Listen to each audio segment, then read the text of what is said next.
I'm really excited to welcome our first guest, Wendi, who's going to be talking about her album, which was inspired by pain. So we're going to go right into our creatives. Thank you for being here. I am Wendi Kirby. I am so just excited to have all of you here in my space. This is so fun for me to just feel all this energy and have all of this creativity here. So this space for me is a place to gather for people to be creative.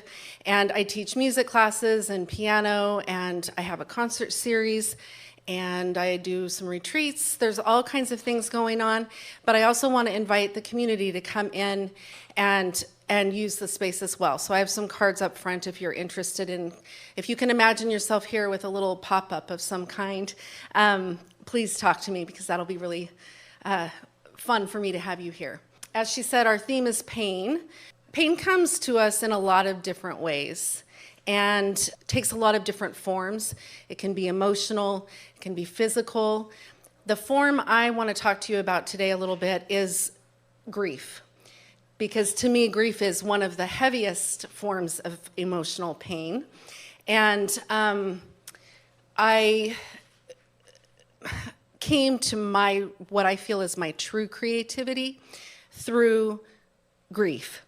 So there's a lot of studies, there's a lot of journals written on what happens to the brain when we go through a lot of grief. And one of the things that happens is the left side of your brain kind of shuts down. So your logical side kind of quiets a little bit, and your right side of your brain actually can become more awakened. For some people, it doesn't really give them a boost, but they're just more aware of their feelings or ways needing to express them.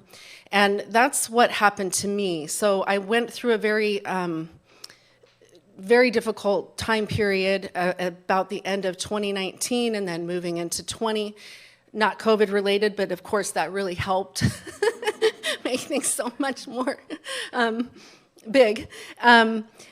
But I went through this process, and this piano has always been my form of expression. I'm a classically trained pianist, but that training is extremely regimented. It's rigid. It's based on a lot of perfection, and it actually is very left brain in a lot of ways. And when I started going through all of this, I'd sit at my piano, but I couldn't practice. I just could not make myself practice Beethoven and Chopin and all of the composers that I've always loved. I put my hands on the keys and I just couldn't do it. So I started to just play like simple chords and just listen to myself and improvise a little bit. And by the way, improvising and composing was not really part of my life up to then. I tried some improvising because I really wanted my students to know how to do it, but I really hadn't gone deep and entered into that part of who I am. So I started to do that, and as I did that, I started to compose this music, and I was just like, where is this coming from? It's that whole thing of, you're that channel. And as I did that, I started to feel a lot of gratitude for the people in my life that were there for me, loving me, standing by me through this difficult time period. So I started writing music for those people. And as I did this, my heart began to open and I started to heal. And I thought, okay, I'm going to ask. I kept seeing a flower, like a blooming flower.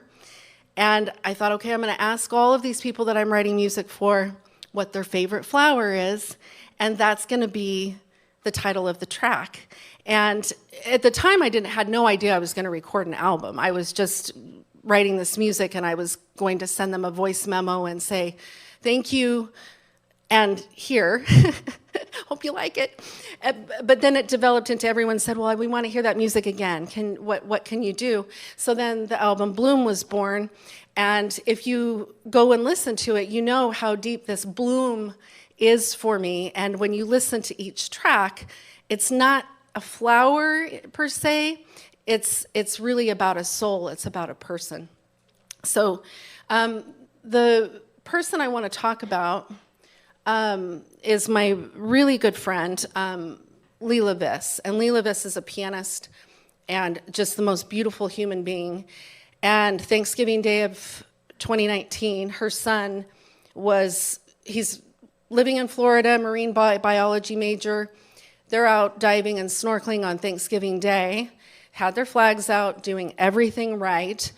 And a man had just bought a brand new powerboat and ran right over Carter. And so Carter, this is just a few days after his accident. So Carter lost his right arm, and by the way, he's a pianist and a guitar player, so that was just, anyway. And the rest of his body was just completely, I can't even find the right word because no words express. So he spent the next few months in the hospital rebuilding. They rebuilt his body, and he actually came out of this alive, which is a huge miracle. So when I was writing this piece of music for who I thought it was for Carter. And I realized when I sat at the piano and started playing it again, I was like, no, this is actually for Leela. This is for Leela's heart. And this is for my mother heart. See, this is pain, right? Feeling her heart and realizing that her son's going to have to start a brand new life that's a much, much different life than the one he was living. So the good news is, where we're going to go next, is that Carter has started to thrive again. He speaks all around. He started a foundation for boat safety and education, and he's doing all these amazing things. When he goes out and plays, he plays left-handed pieces. He just married this gorgeous girl, Emily, and he's rebuilt just this beautiful life. But I wanted to put a couple of quotes up here. So, take courage and be held was something that Leela would say to me as we would talk. We were both going through stuff, but I always felt like there's no way what I'm going through is anything like what you're going through. And she'd always say, stop comparing. You don't compare pain. You don't compare grief. Just here, I'm offering you space, and I'm offering you courage. So you always said, I have space for you. So that was absolutely amazing. And then this, take your broken heart and make it art, is actually a Carrie Fisher quote. So when I asked Leela what she wanted her flower to be, she said a dandelion. And I said, a dandelion? Isn't that a weed? Are you sure? And she said, yes, absolutely, because think of what a dandelion does, right? It blooms, and then it blows away, and then all these little seeds are planted, and then you have all of these, you have more dandelions. I thought that was just such an incredible way of thinking of it. So I'll just leave this quote up here, and I'm going to play that piece for you, Dandelion. One more thing. So Leela's creativity came, she started to blog on the CARE page. She's writing a book right now. So her creativity through her grief was writing. Carter, after he came through the accident, again, he's a right-handed man, started drawing with his left hand, and he still loves the ocean life, and he knows that I love butterflies, so he drew this butterfly fish for me after the accident. So he is still continuing to create in this way as well.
Thank you.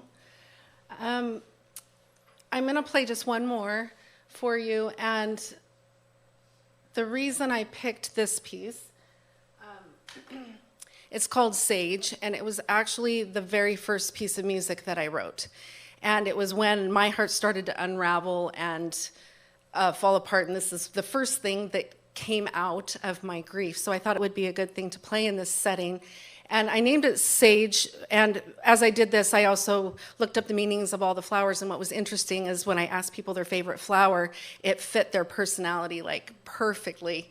I picked this name. Sage kind of represents wisdom and respect and gratitude, and this piece has really become known as gratitude to me. So grateful that this creative